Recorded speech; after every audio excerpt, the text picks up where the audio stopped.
Awesome. Thank you guys for allowing me to come out here. Sorry my PowerPoint presentation isn't going to be up for you guys, but they'll make it available for you, or you can go onto my website too. I'll put it on there for you. So I opened Genesis Chiropractic Wellness Center about 9 months ago. I'm really huge on teaching people the importance of taking a responsible and preventative approach to their health. So I do that through a couple different things. First and foremost, chiropractic care. How many of you guys have ever been to a chiropractor? Not a lot of you guys? Wow, that's awesome. Well, I'm going to teach you a lot about the human body in chiropractic. The second element I do is exercise. So every Saturday morning, my patients actually work out with me. It's only 12 minutes. It's like a burst training workout. It's really good. They love it. And we have people anywhere from their 20s all the way into their 40s and 50s doing it. The other element that I do is nutrition. Every patient that comes to the office, they get some type of nutrition protocol. Whether their goal is maybe detoxification, weight loss, just eating healthier, we just make it manageable for them. And then the other element is lifelong learning. So every month in my office, I do some type of presentation based on what the health talk of the month is. So this month it's all on fat loss. And I have a couple of flyers if you guys are interested. They're always free for you. So, okay, I'm going to go ahead and get started. How many of you guys have made the resolution to start eating healthier? How many of you guys have stuck to it? Good, that's awesome, really good. Okay, well here in chiropractic, I talk about three things. They're called the 3 T's. They're the 3 traumas or toxins that have an effect on the body and cause stress. So the 3 causes of stress to the body, we have toxins. Toxins could be from the environment. Pesticides maybe in the foods that we eat. In the air that we breathe, there's toxins in that. The second is physical trauma. The second T is T for trauma. And that would be like a physical stress on your body. Maybe it's from poor posture at work. A lot of us sit on the computer all the time. We're slouched over. And over time, your body starts adapting to that pattern. Another trauma could be sports injuries. You could also have car accidents, and I know a lot of people associate maybe car accidents in chiropractic.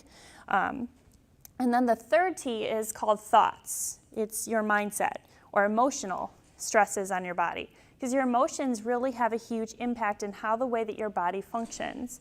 Your mind and body is completely connected, and I'll go in a little bit more detail with that for you. So again, chemicals would be something like if you go to the gym and you notice that you're sore the next 2 days, that would be a buildup of something called lactic acid in the muscles, where the body isn't getting all of the acid out of the muscles yet, so you get that feeling of soreness. Okay.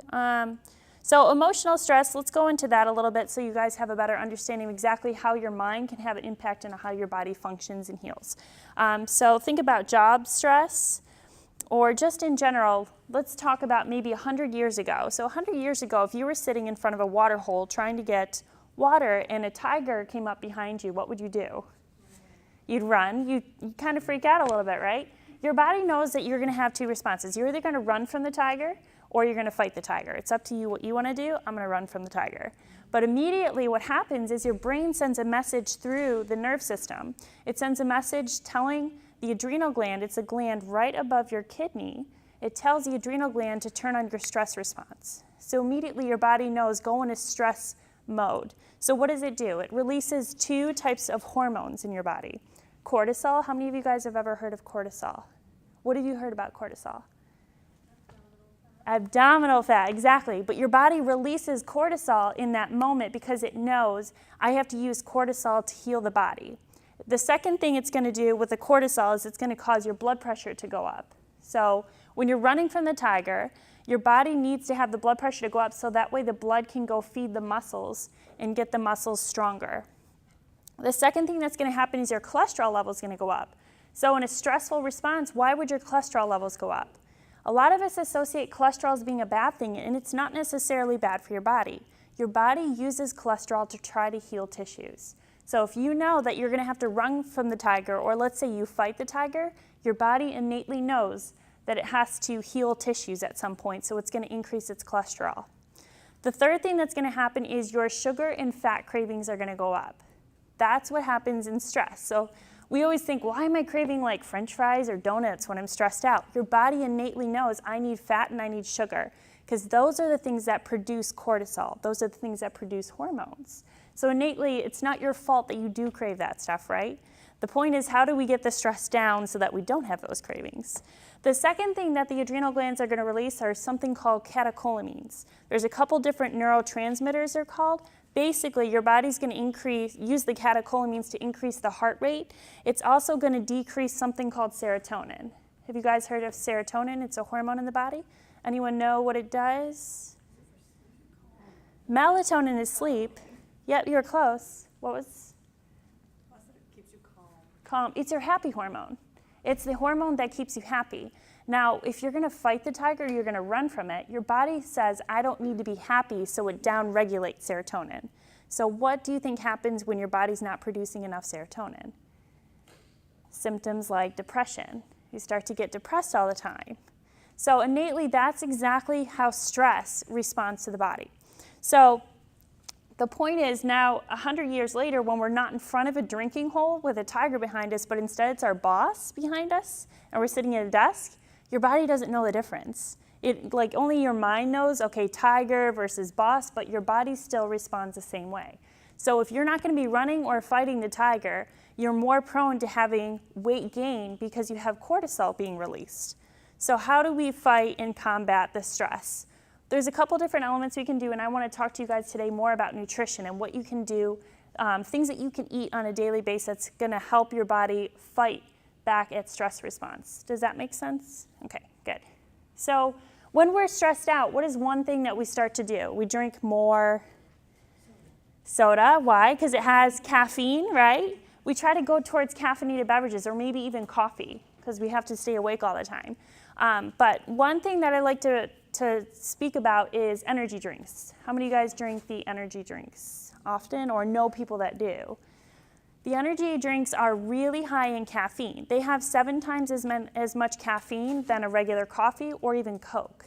That's a ton of caffeine when you think about it. And the FDA has just released that there's at least 33 to 34 different adverse reactions to the energy drinks, meaning you're going to have arrhythmias, so your heart's going to kind of have the flutters.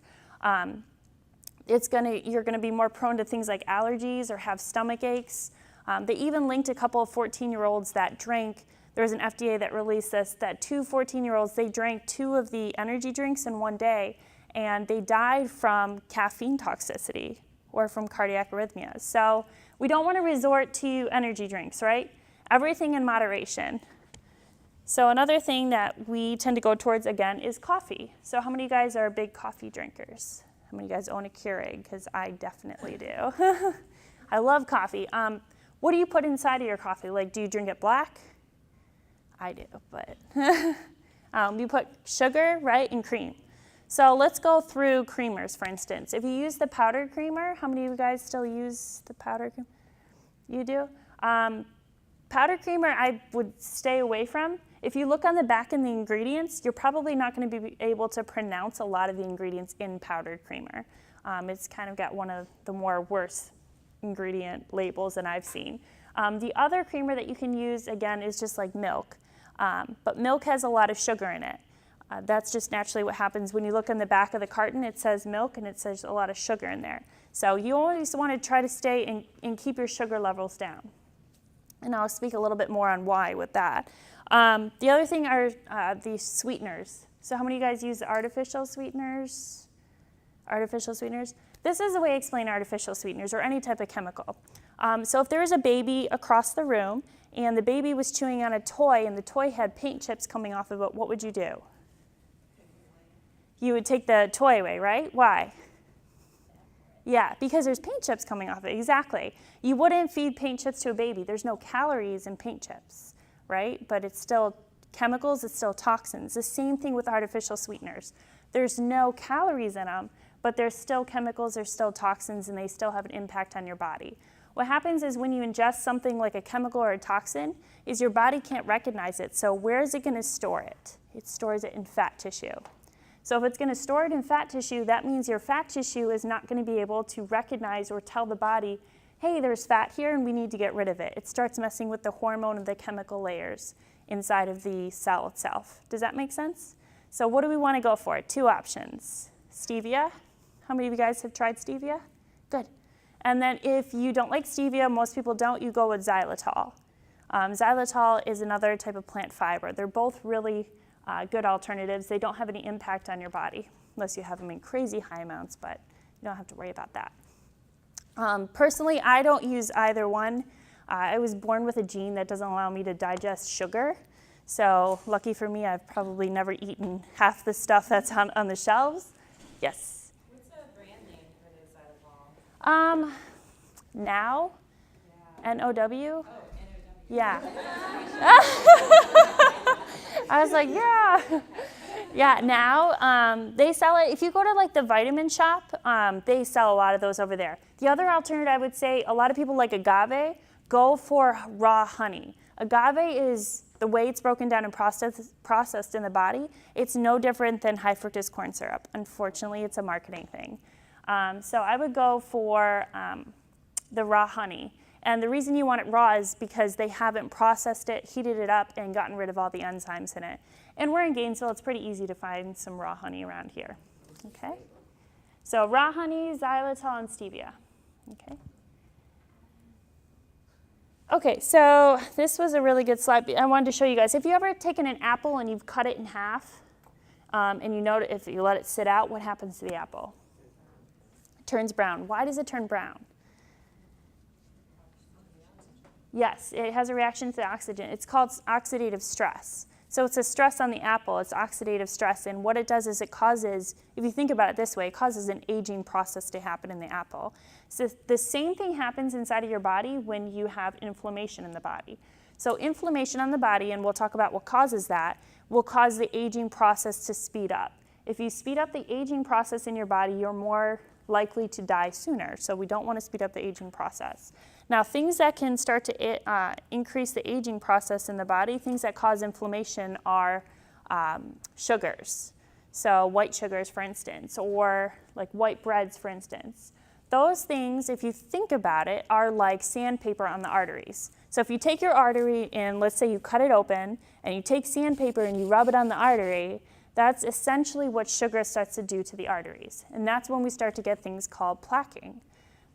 Plaquing is what happens when you have a combination of high fats and high sugars together, and it causes that sandpaper effect on your artery. I like to call it sandpaper effect. And what it does is it creates inflammation that will speed up the aging process inside of your body. So we all know that we need to stay away from sugar, but we don't know why. That's why, and that's how you can start to cause like a cardiovascular event over time. Okay? So factors that help to, or that increase your risk for coronary artery disease are things like your weight. If you're carrying an extra 10 pounds or so around your abdomen, you're twice as likely to have high blood pressure, which again, that can contribute to heart disease over time. Poor diet, if you're eating a lot of high fat foods or high grained foods, and I'll go over that a little bit in a second, those things will cause inflammation in the body itself. Sedentary lifestyle, there's a research study that just came out that said if you are sitting at work all the time, get up and stretch. But if you're sitting at work all the time, that can be just as bad as smoking on your body, because a sedentary lifestyle, that causes stress to your body. So get up, stretch, move around, take a little walk, and on top of that, you'll probably be more awake. You'll get more energy from that. Okay, and then aspartame. I know a lot of like yogurts and stuff are sweetened with aspartame. I don't know if you guys ever noticed that. Yeah, almost everything. They're actually putting aspartame in milk now, cow's milk, which is scary.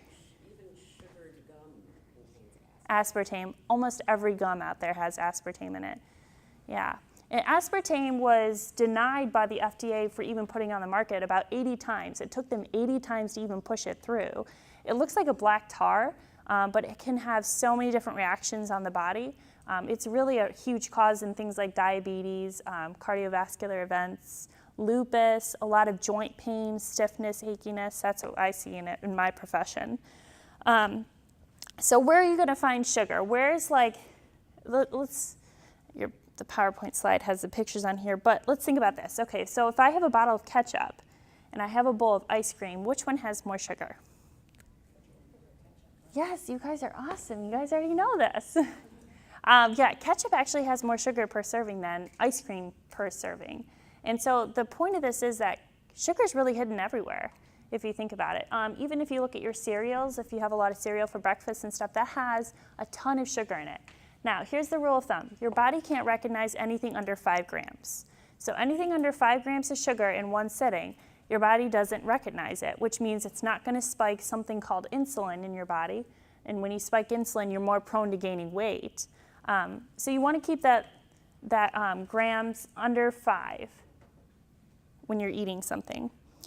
Now, white rice versus brown rice, I think we all have heard now white rice is worse for you than brown rice. But that's because, again, it'll spike that insulin level in the body, which makes you more prone to gaining weight or holding on to weight. Most soft drinks, those all have it. If you go from a regular like Coke to like a diet, the difference is they now put the chemicals in it. So aspartame is in the Diet Coke. I would almost argue that the aspartame is worse from you than the regular Coke. So don't worry about the calorie content from that. But again, all of the sugar, it'll start to create an inflammatory response in the body. More inflammation means more aging, and it also means more risk, again, for weight gain. Okay? Do you guys ever hear the difference between omega-3 and omega-6? Okay, do you guys know what omega-3 comes from? Fish, right? Marine. And it also comes from plants. So fish oil or flaxseed oil. And then you have something, that's omega-3, and then you have omega-6. Omega-6 is high in cereals, breads, any type of like starchy carbohydrate. Now, omega-6, here in America, our ratio of omega-6 to omega-3 is 20 to 1. So we're taking in 20 times more omega-6 than we are omega-3, which it really should be the reverse. We should have almost a 1 to 3 ratio. So you want to have more omega-3 in your diet than you do omega-6.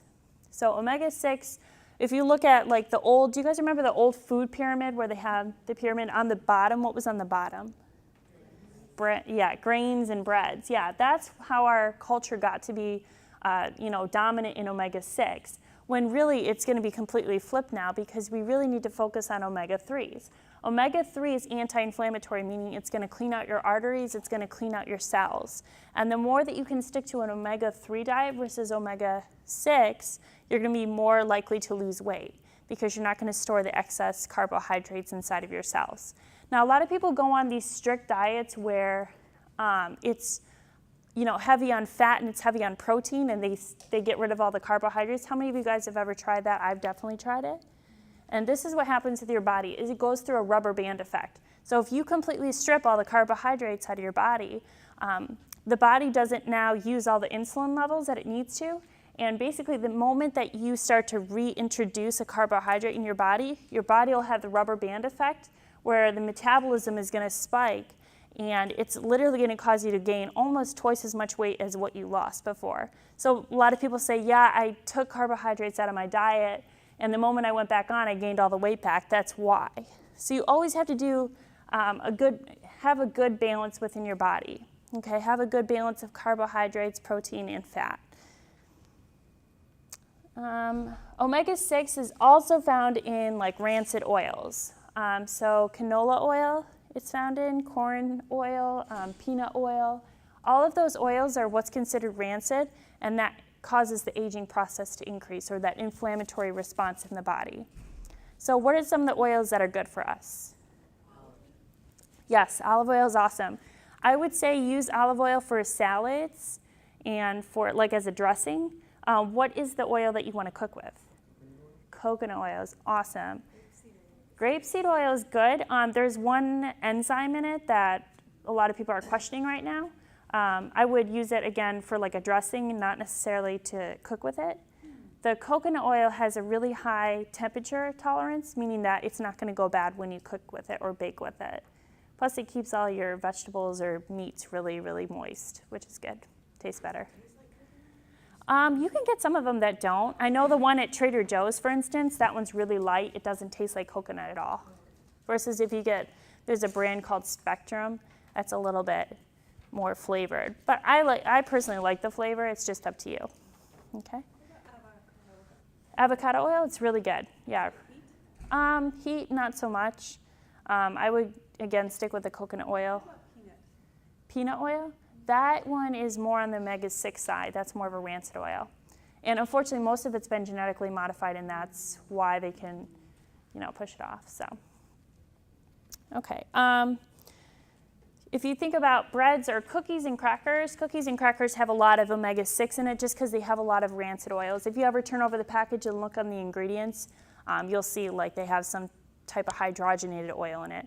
Regardless if it's partially hydrogenated or just hydrogenated, I would just stay away from it because it's probably not natural. So another source that you can get like omega-3s from are nuts and seeds. When you buy them on the shelf, I would let you know that if you look on the back of the label, most of them have been like roasted or fried in some type of oil. They usually use cottonseed oil, so stay away from those sources. You just want to look on the ingredients. It should just say almonds and salt or pistachios, salt. You don't want to get anything that's really been cooked in an oil because then it's rancid, which means you're more prone to weight gain versus weight loss. I'll tell you guys my secret stash. If you go to Target, they have this big container. I think it's like a pound of nuts, and they only sell it for like $10. It's all mixed nuts, and it's really cheap. But most nuts you're going to pay a pretty big price for, except for at Target. But last time I did this, and I told people my source, I went out to go get some, and they were all sold out. I was so bummed. I was like, I got to stop telling people, but it's a really good deal. Okay, trans fats. How many of you guys have heard of trans fats? Okay, if something says, like if it's a package of popcorn, let's say, and it says 0 trans fats, does that mean that there's no trans fats in it? No.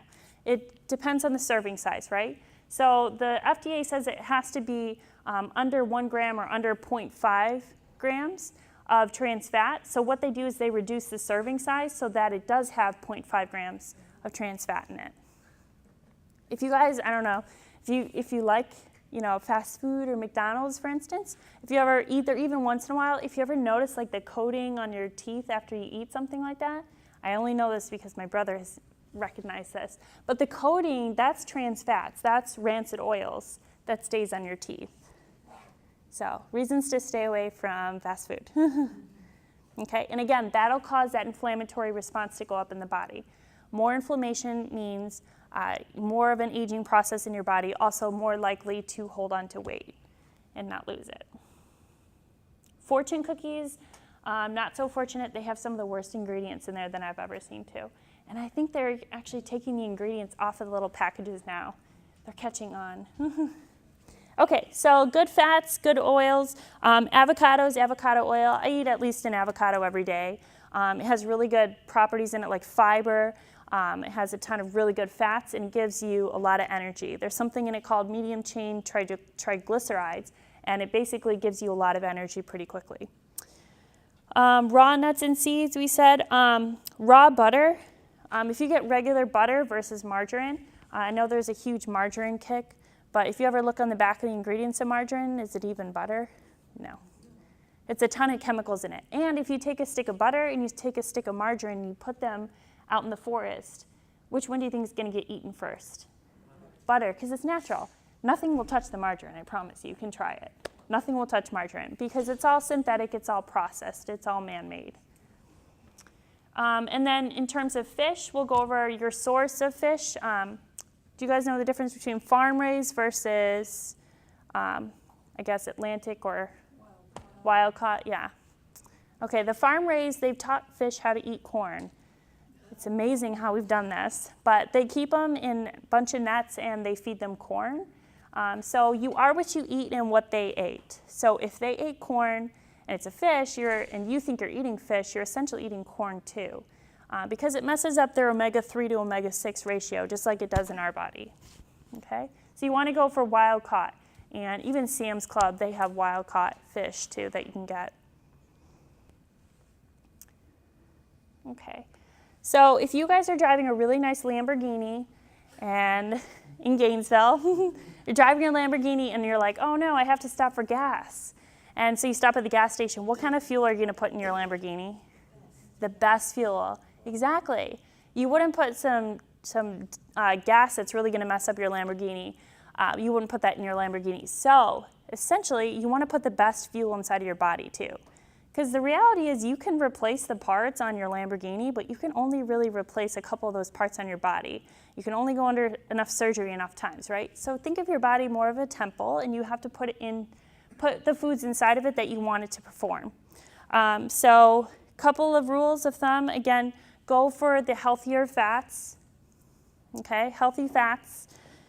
And that should be at almost 30 to 40% of your diet is good, healthy fats, because your cells are all made up of a fat layer. So the better the fat, then the better that your cells are going to perform together. Okay, eliminate white sugar and flour. Okay, white sugar and flour. For one, you've got a ton of gluten in it, and a lot of people have gluten intolerances. If you're getting things like headaches, digestive issues, a lot of that can be tied into gluten, or even allergies or asthma. Okay, and then the third thing we'll talk about is grain-fed beef. So eliminate the grain-fed beef. You want to have grass-fed. What's the difference between grain and grass-fed? Corn, exactly. It's a reoccurring thing, and I mean, yeah, exactly. And if you notice, like if you go on a diet for a whole week and you just eat corn, you're going to gain some weight real quick. Why? Because it fattens animals up really quickly. That's why we feed it to them. Gets them fatter quicker so that we can eat them quicker, right? But essentially, that's what happens when you feed your body with foods that have ate corn. So you want them to be in their most natural environment ever. And it's so easy here in Gainesville because we have so many farms around us, right? So go for grass-fed. Trader Joe's has it. Publix, they even sell it. I buy some of theirs. Those are the best for you. In terms of, what else do I have on here? Smart Balance versus like regular butter. Do you guys ever use Smart Balance? Okay, just go for regular butter. I promise you, you'll be happier. And it tastes better. Okay, in terms of water, so you want to try to drink at least half your body weight in ounces of water per day. It seems like a lot, but most times we think we're thirsty and we're not. Or I'm sorry, we think we're hungry and we're just thirsty. We just haven't had enough water. Or you feel like 2, 3 o'clock, you kind of get that downer for the day. Try drinking a whole glass of water. You'd be surprised. Your body's probably just dehydrated. Can we go back to sugars for a minute? Yeah. What about the whole raw sugar thing? Is that better than the granulated processed? Yeah, it's definitely better. Yeah. I always tell people xylitol and stevia because it's things that won't spike the blood sugar levels, the insulin levels. I don't like the taste of those. You don't? Honey? I drink honey. I do put honey in my I would do honey. But like when you're cooking. When you're or whatever, cooking. Do sugar in the raw. Yeah, that's the best one out there at least. Some of the ones like Truvia has chemical. They still, I know. The labels, even though it says stevia on it. Yeah, it's still got some type of chemical compound like maltodextrin or dextrose in it. And those are corn sugars. We've just done everything with corn. It's amazing. I know.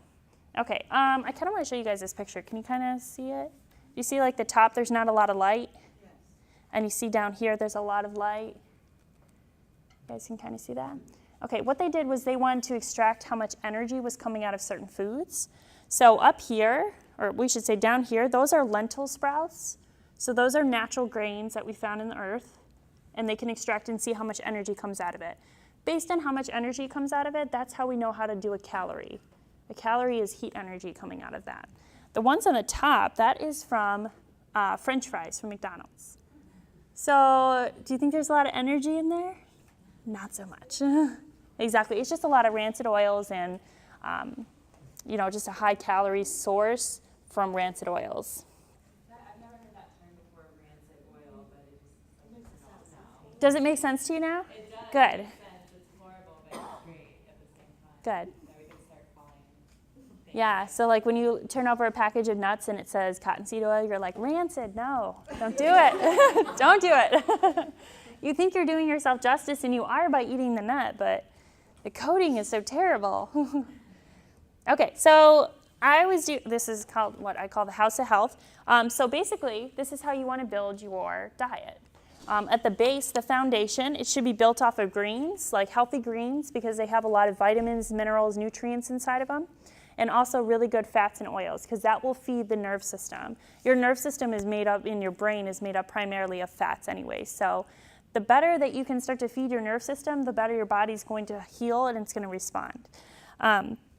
Then from there, you want to build like the framework of your house of health based on like low sugar fruits, nuts, and seeds. And then at the very top, you would have things like fish or grass-fed beef, chicken that's been humanely raised, hopefully not tortured. Okay. So if we are what we eat and what They we ate. ate, and the stress response that you're sort of tying it all back to the stress response, for like chickens that are raised in those conditions that are deplorable. Yeah. Is it true that their stress response then goes in, creates a fattier meat or less nutritious? I agree with that, and I'm sure there's a ton of research on there. I really haven't looked at it, but I can tell you that one thing I did see, I watched a documentary on fish. How boring, I know. But I was watching this documentary, and they were talking about salmon and the way to choose your salmon. And they said that if there's like a lot of blood in it, that means that the fish was stressed when it was caught and when it was killed. So if there's I know they have bleeding out mechanisms and stuff, but if there's a lot of blood in it, that means that it's not going to be as great of tasting of a fish, because then it creates a stress response, and it almost causes like a rubbery effect in the salmon itself. Versus if it's like naturally caught and I don't know how it wouldn't know that it's gonna die.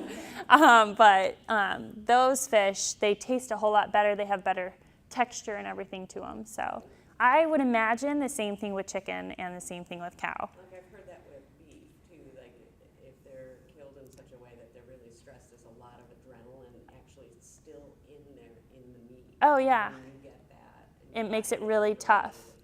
Mm-hmm. Yeah, because the body knows. Your body is smarter than like any doctor or anything out there. Your body innately knows how to respond to something, and it's going to do it the same way every time. So if you're stressed out, it's going to create like a stress response in it, and the same thing with an animal. If it's stressed out when it's killed, it's going to have the same effect with it. So, okay. If you have 22 pounds here, we'll go through this statistic. If you have 22 pounds to lose, I know it seems like a lot, but if you have 22 pounds to lose, that can reduce your risk of heart disease or heart attack by as much as 75%. That's a ton if you think about it. So how many like relatives that you know that need to maybe lose weight, there's some incentive for them in getting them healthy. Plus they'll have more energy with it. That's always good. Okay, let's talk about my favorite thing ever, the spine and the nerve system, because I love it.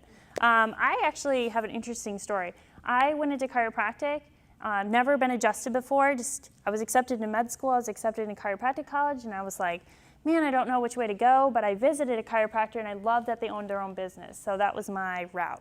But when I was in chiropractic college, I used to have these incredible migraines. I would have headaches almost every day, but the migraines would send me to the hospital at least 2-3 times a month, and they would have to put my body on morphine just to get rid of the pain. It was a nightmare, it was annoying, and I didn't want to live that way. And when I was going through chiropractic college, I noticed that the headaches started going away once I started getting adjusted. So I took it upon myself to travel to a bunch of different offices when I was going through school to figure out the best techniques in chiropractic and how it can really help someone. So your body is all controlled by one thing. What is it? Your brain. Exactly. Your brain controls everything in the body. So the brain sends messages through the spinal cord, and it sends it out through all the nerves to every organ, every cell, every tissue in the body. So for your heart to beat in your chest, or for your lungs to take in a breath of air and breathe, the information from the brain has to go through that spinal cord, goes out the nerve to that organ, telling it how to operate or how to work. Okay. Now the thing that I looked at in chiropractic is very different in school than it was in real life, because I learned this technique. It was called structural correction. And what it did was we looked at the spine and we wanted to make sure that it was straight from front to back. If it's curved, what is that called? Exactly, scoliosis. But you want to make sure it's straight from front to back so there's no pressure or interference on that nerve system. And then from the side, you should have 3 curves. So you should have a curve in your neck, in your mid-back, and then also in your low back here. When you start to lose those curves, what happens is the bones, the vertebrae in your spine, they'll rotate and they'll put pressure on the nerve. It only takes the weight of a dime of pressure on a nerve to shut down the nerve that's going to an organ. It shuts it down by up to 30%. And we don't feel those things. So a lot of people say, yeah, I go to a chiropractor for like neck pain or for back pain, which is awesome. We're really good at that. But you want to make sure that there's no interference on any nerves that are going to any organ, any cell or tissue in the body. Because think about it. If you take the nerve that's going to your heart and we cut it, what happens to your heart? It stops. Exactly. You'll die. But if we back off instead of cutting the nerve and we put pressure on it, what would happen to the heart? Yeah, it loses efficiency. So what happens? It has to work harder. So then we start to wonder, maybe by 30, 40 years old, maybe why do I have high blood pressure but I never had it before? Because the heart has to work harder now. And we don't feel it because that organ's not going to feel any pain. But over time, that can start to lead to things like heart disease or cancer. We look at it in the body. Whenever you have pressure on the nerve going to an organ, it's more likely that that nerve is going to cause dysfunction in whatever organ, cell, tissue that goes to. So a couple things that I look at in the office is, I want to make sure your spine's straight from front to back, and from the side you should have those 3 proper curves. When you lose the curves, we start to see things like headaches. We see indigestion, maybe ears, eyes, nose, throat. We see sinuses. Even in your intestines, a lot of people have indigestion or they can't tolerate certain foods. One thing I see with weight loss, for instance, is pressure on the nerves that are going to the thyroid. So the thyroid, what does that control in your body? Metabolism. It controls the way that your body's going to metabolize food. So if you have a really slow metabolism, but your thyroid levels are normal, it could just be that the thyroid's not functioning at 100%. Maybe it's only functioning at 75%, but you're more prone to not being able to lose weight. So that's one thing that I work on with people in the office. What I found in the office too is that when you can get to the root cause of your health condition, like the spine, and take the pressure off the nerve, the body always knows how to heal itself. So if I take my finger and I cut it, what's going to happen over the next 2 weeks? Do I have to tell the body to heal itself? No, because it knows how to heal itself. Over the next 2 weeks, it's going to clot the blood, it's going to get all the fibers together and heal that area in the body. The same thing happens with any organ that's in your body as well. So when I was going through chiropractic college, I learned that it can start to take care of my headaches. So once I got my spine corrected and it has the proper curves in it, how many migraines do you think I have now? None. I have absolutely none, but I used to have them 3 times a month. How many headaches do you think I had that I had daily? None, absolutely none at all. So what happens is the body knows how to heal itself, you just have to give it the right things. Your body knows how to energize itself, lose weight, you just have to give it the right things. Give it the proper fats, give it the proper, the proper carbohydrates from whole grain foods like brown rice or from sweet potatoes and yams. Those are the good things for you. And staying away from the things that are processed. Because if it's not from the ground or from the ocean, it's probably processed, right? And that can start to have interference in the way that your body communicates with itself. So you're more prone to staying and keeping the weight on instead of losing it. Okay. I'll show you guys this picture. But this is what it looks like this is like an MRI study from the head. So you can see this is just the neck. You see the nice curve in there? You see how this one's straight? You guys see the nice curve? That would be the nice curve in the neck here. And then when it's straightened, so through slips, falls, car accidents, sports injuries, even poor posture from work, if you start to lose that curve, that's what shuts down the energy or the nerves that are going to organ cells and tissues. Okay?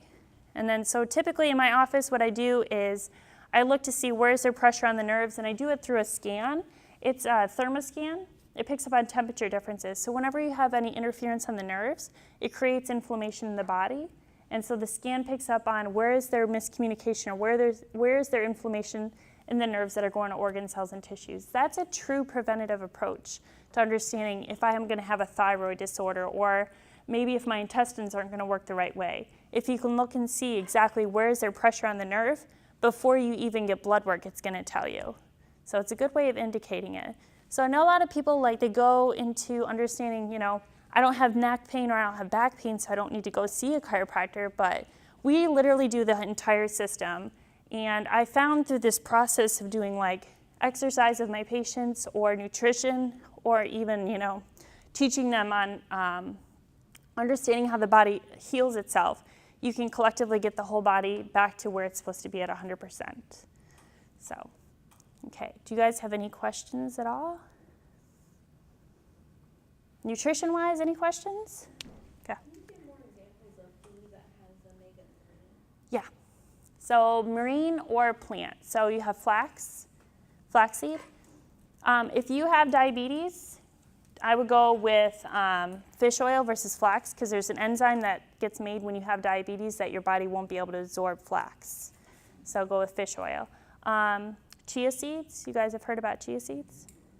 Most of my patients, they go on this shake in the morning. It's a protein shake.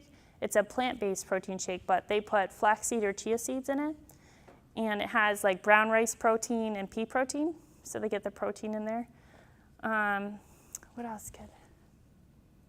Fish is a good one. Salmon is really good. Tuna, you want to buy like tuna steaks versus like tuna in the can. There's twice as much mercury in the canned tuna, which again, if you have high mercury levels, then you're more prone to keeping on weight because it disrupts signals in the body. Yeah. If you guys take away anything from today, I just want you to like try to be aware of the additives that are in things. Because as Americans, we eat almost 10 pounds of additives a year. And you think about that. That's like 10 extra pounds that could be like hanging out in your body somewhere. Does that help you? Yes. Good. What are your thoughts on brown sugar? No, go with sugar in the raw. Yeah, it's processed. A lot of sugars are processed. Yeah, you can make brown sugar, like, if you're out of brown sugar and you're cooking, you just take white sugar and, like, molasses and Yeah, brown sugar. yeah. The result is it's going to spike blood sugar, and when you spike blood sugar, you increase insulin, you're more prone to hanging on to weight. Yeah. What about all the different milk crazes, like soy and almond and all these new Yeah. milk? That's a really good question. Okay, let's go through regular cow's milk. Cow's milk is not produced the same way today as it was 20 years ago.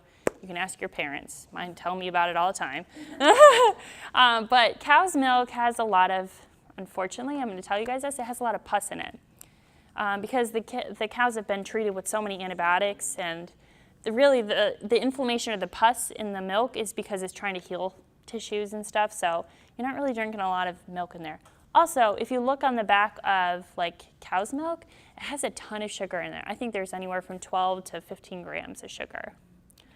In fact, anything, especially reduced fat, when they reduce the fat, they Yeah. increase the sugar so that it's flavorful. Exactly. So fat-free equals sugar-full. Yes. It's not good for you. Even when you choose yogurts, like a lot of the yogurts, 17 grams. yeah. It was funny. I'm part of a networking group, and I brought in a can of Mountain Dew because we do presentations. But I brought in a can of Mountain Dew and a little yogurt cup that had like the fruit on the bottom. I'm like, which one's better for you? They're like, yogurt. I'm like, oh my gosh, it has twice as much sugar in the yogurt cup than a Mountain Dew. That's crazy. Don't drink Mountain Dew. Just an illustration. Okay, so that's cow's milk. Goat's milk is better for you than cow's milk because it doesn't have a lot of the enzymes that people are allergic to. So if you're allergic to cow's milk or you're lactose intolerant, you're probably going to have a better bet with goat's milk. Yesterday I tried goat's milk whey protein. It was not good. But I would choose goat's milk over cow's milk. Above those things, I would choose almond milk and coconut milk. Those are the only sources that I drink. I don't think I've drinking cow's milk in I don't even know how long, years. But the almond milk has a ton of calcium in it.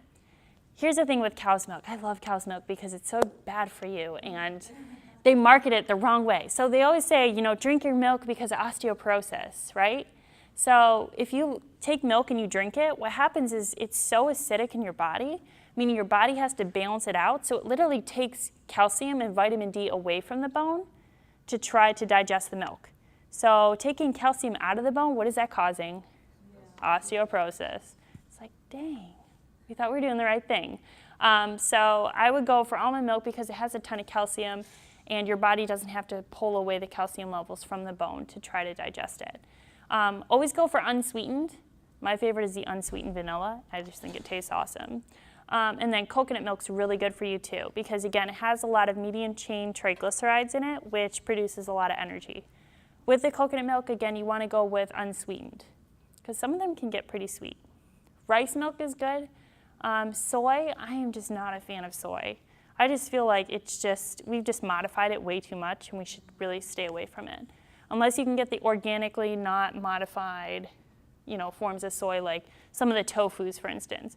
But you really don't want to focus your diet in eating soy stuff, because there's certain elements in it. They're called, I think they're called xanthoestrogens. They basically mimic estrogens in the body. So if you take a male and he eats a lot of soy, he's going to start to produce feminine-like breasts, because it mimics the estrogens in the body. Okay, does that help? Good. What is it?